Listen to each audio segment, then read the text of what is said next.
मरहबा collection mall, readymade कपड़ों का भरपूर खजाना। Jeans pant, T shirt, cargo pant, night pant, बच्चे और बच्चियों के लिए अच्छे खूबसूरत और उम्दा।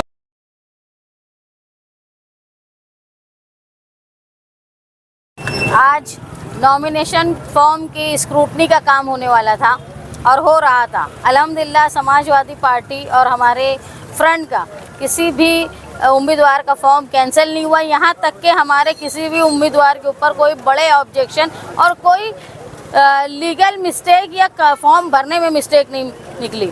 लेकिन आज जो मैंने देखा कि जिस तरह की हमारे मुखालफिन हैं, उनके सारे उम्मीदवार जो थे वो फॉर्म भरने में परेशान और फॉर्म के कागजात बताने में परेशान। हर कैंडिडेट जो था वो एमआईएम का, वो इस बात पे परेशान था कि उसके कागज़ पूरे नहीं हैं और वो कैसे भरे फॉर्म।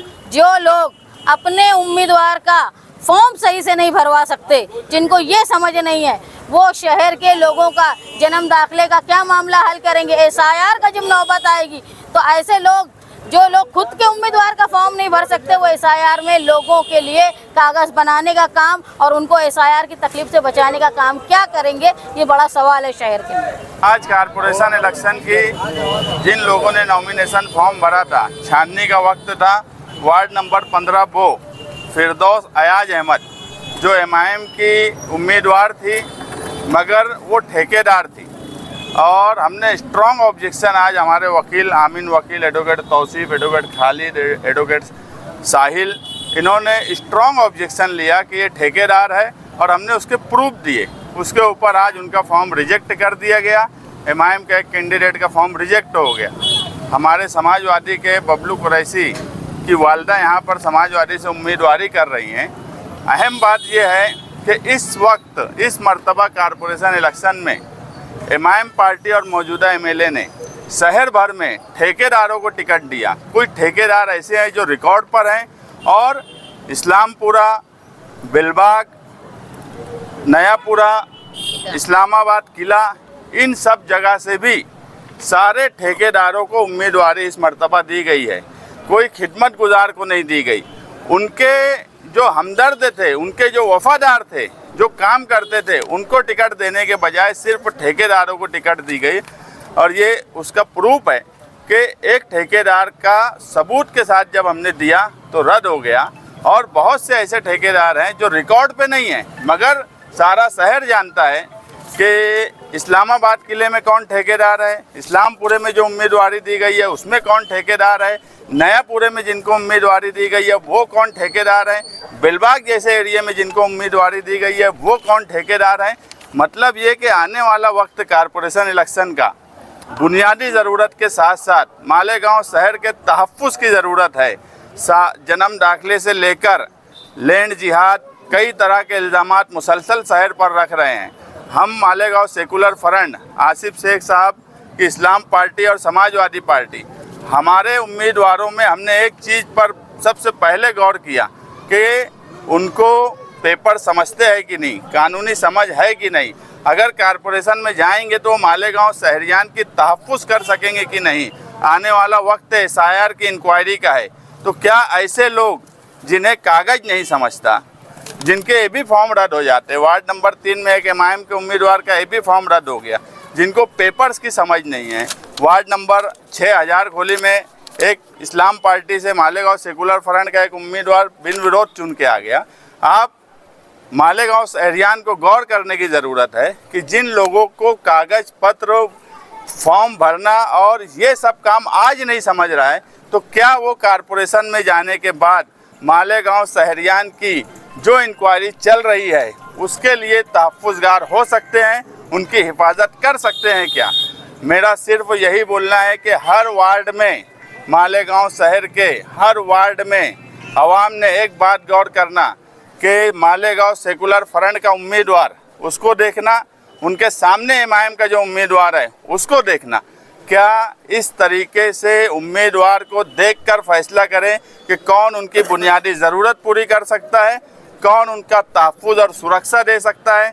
किसको ये समझता है कि 1044 जन्म दाखिला जिस पर केस हुआ है, तो क्या ये ठेकेदार लोग महासभा में पहुंचकर ठेकेदारी करेंगे कि कारपोरेशन से आप लोगों का तहफ़्फ़ुज़ करेंगे, 1044 लोगों का मसला हल कर सकते हैं क्या?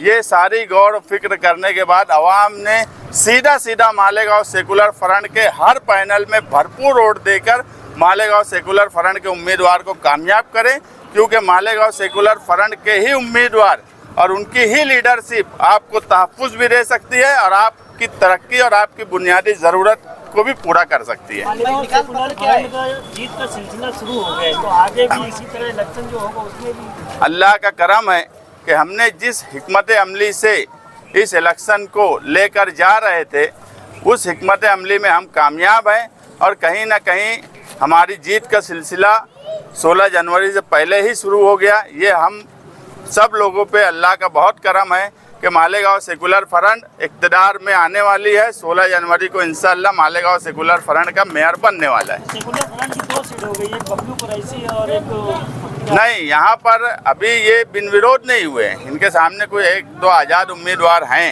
हमारा मकसद बिन विरोध का नहीं था। अगर कोई ठेकेदार है तो उस ठेकेदार की फॉर्म रिजेक्ट होना चाहिए, उसका फॉर्म रिजेक्ट हो गया।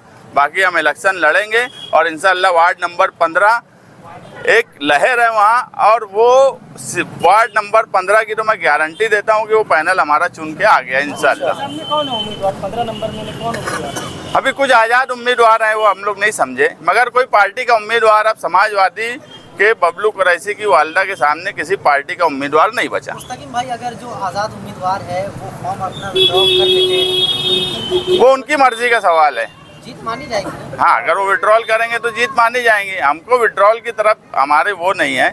मैं जो बात बोल रहा हूँ कि कुछ रिकॉर्ड पर ठेकेदार और 5 पैनल में, जिसे मुफ्ती साहब अपना पैनल बोलते हैं, वहाँ के उम्मीदवार इस्लामपुरा, बेलबाग, नयापुरा, किला, इन सब जगह पर सिर्फ एक ही बात देखे अवाम के मौजूदा एमएलए ने उनके वफादारों को टिकट दिया कि ठेकेदारों को टिकट दिया।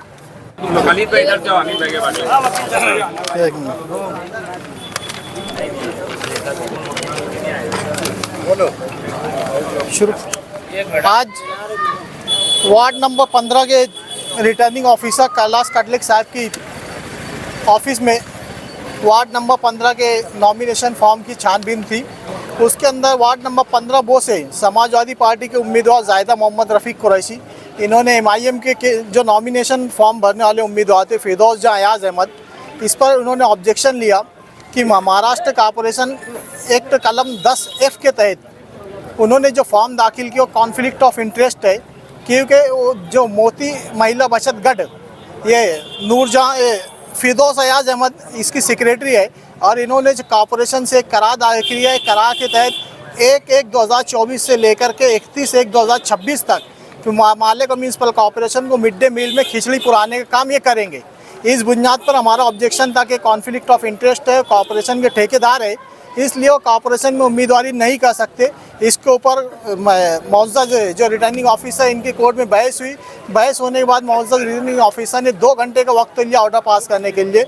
उन्होंने आज अभी जो ऑर्डर पास किया उसके तहत कलम 10F Maharashtra municipal corporation act के तहत उनकी जो नॉमिनेशन फॉर्म को रद्द किया है, और जो जायदा मोहम्मद रफ़ीक कुरैशी ने जो ऑब्जेक्शन लिया था उसको मंजूर किया है। सर, ये हाईकोर्ट में चैलेंज कर सकते हैं? हाँ, वो हाईकोर्ट में इसके चैलेंज कर सकते हैं, मगर इलेक्शन प्रोसेस एक बार स्टार्ट हो गया तो उससे दोबारा रोकते नहीं आता।